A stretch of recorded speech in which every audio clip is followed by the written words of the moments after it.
Кезегеми студиянын коногунда бүгүн бизде мейманда жоголгон балдарды издөө боюнча ата-энелик коомдук кыймылынын жетекчиси Бакыт Эгембердиев. Ал эми талкуулай турган темабыз Кыргызстандагы балдар коопсуздугу. Саламатсызбы Бакыт? Жакында орус массалык маалымат каражаттарында Новосибирсктен келген балдарды Кыргызстанда органга сатуу аракет болгондугу тууралуу маалымат чыкты. Бул канчалык мүмкүн нерсе? Кыргызстанда балдарды органга сатуу фактылары чындап орун алганбы? Эми бул жерде буга чейин дагы биз көптөгөн жалпыга маалымдоо каражаттарына берген интервьюбузда айтканбыз. Кыргызстанда көптөгөн балдар, көптөгөн адамдар, анын ичинде ушу жаш элек балдардагы дайынсыз жоголгон фактыларыбыз бүгүнкү күндө турат факт бойдон. Анан эми анын себептерин изилдеген эч ким жок болуп атат. Биз өзүбүздүн жеке изилдөөбүзгө таянып туруп айтканбыз.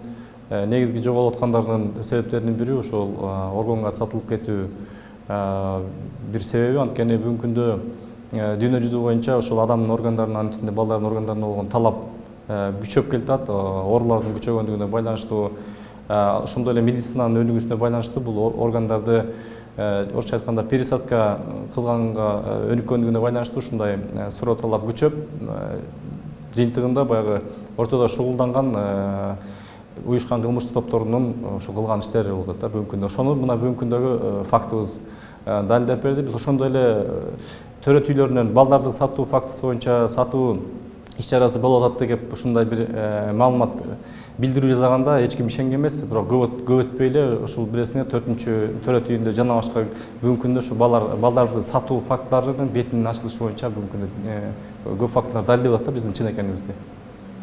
Статистикага кайрылсак, Кыргызстанда жылына 500дөн ашык балдар жоголуп турат. Алардын айрымдары ошол бойдон табылбай калган учурлар бар. Ал балдар кайда жоголот? Сиздерде кандай божомолдор бар? Эми божомолдорубуз жанакындай эле бүгүнкү күндө жалпы эле мамлекеттин ичиндеги күч түзүмдөрүнүн алсыздыгы, ошолордун жумуштарынын эффективдүүлүгүнүн начардыгынан кабар берип келет. Буга чейин да айткан элек.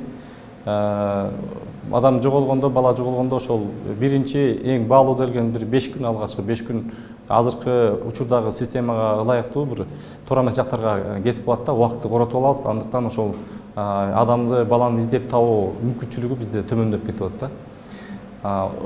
Соңку кезде мас болуп балдарын жоготкон же карабай коюп балдарды адашып кеткен учурлар көп катталчу болду. Ата-энелер жоопкерчилигин караган мыйзамдык чара керек деп ойлойсузбу? Албетте керек. Бүгүнкү күндө бизде мындай комплекстүү иш жүрбөй атат балага байланыштуу. Баланын укугу деген нерсе алдыга чыгып, баланын укугун күчөтүү болгон аракет далааттар жүрүп атат, бирок ошол эле учурда баланын укугу менен биргеликте баланын коопсуздугу жөнүндө сөз болгон жок да. Анан бул жерде жанагы ата-эненин жоопкерчилиги баланын укугуна, анан коопсуздугуна байланыштуу маселе катары ата-эненин жоопкерчилигин жогорулатыш керек бүгүнкү күндө.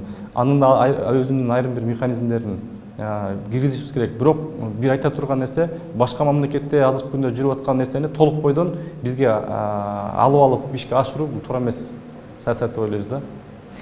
Жоголгон балдарды издөөдө милиция жетиштүү иш алып барбайт деген айыптар бар балдарын жоготкон ата-энелерде. Бул канчалык туура айып? Муну биз да айтып келгенбиз. Азыркы күндө мына бизде талап кылып келгенбиз. Советтер Союзу таркап эгемендик алгандан бери ушул биздеги министрликтердин көпчүлүгү реформага кабылган. Бирок тилекке каршы убакыттагы ресурстар жетпей келатат. Ички иштер министрлигинин реформалоо талабы көп жылдан бери турат да. Ошондуктан коргоо кеңешинин чечими менен ички иштер министрлигинин толугу менен ушул реформалоо күтүлүүдө. Биз дагы ойлоп атабыз ушул жаатта милиция кызматкерлеринин же болбосо адам жоголгондо жооптуу болгон баардык күч түзүмдөрүнүн мындай жумуш эффективдүүлүгүн жогорулатууга багытталган реформа жүрөт деген ойдобуз. Анткени бүгүнкү күндө мисалы үчүн адам баласы же бала жоголо турган болсо мындай конкреттүү жооп бере турган орган жок да. Ошол жериндеги аймактык милициянын гана бир адиси же кызматкери жооптуу болуп калат. Бул өтө туура эмес нерсе. Рахмат, эми акыркы суроого жооп берип койсоңуз, мындан 1-2 жыл мурун жоголгон балдарды издөө борборун ачуу демилгесин көтөргөн элеңиздер. Ошол борбордун тагдыры эмне болду? Эми тилекке каршы биз ошо аракет кылып көрдүк. Башка мамлекеттердин тажрыйбасын карасак, мамлекеттик күч органдарынан тышкары дагы ушундай коомдук борбор болот экен. адамдарды жоголуп кеткенде ушу издөөгө жардамдашкан мамлекеттик органдарга. Анан ушундай борбор түзүү боюнча демилге кылдык эле. Тилекке каршы билесиздер, мамлекетте каржылык таңсыздык чоң нерсе, мамлекеттен акча бөлдүрүү мүмкүн эмес экен. Ошондой эле эл аралык уюмдарга кайрылып көрсөк дагы бирөөсүнүн мындай мандатына туура келбей койду.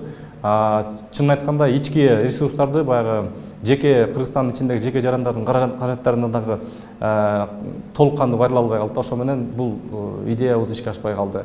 Мисалы үчүн биз айтабыз, адам жоголгондо жок дегенде биздин күч түзүмдөрү жанагы из кубар иттерди коебуз го, ошол кинологдорду алып келип, ошол жоголгон саат же минутадан баштап иттерди пайдаланса да эффективдүүлүгү жакшы болмок.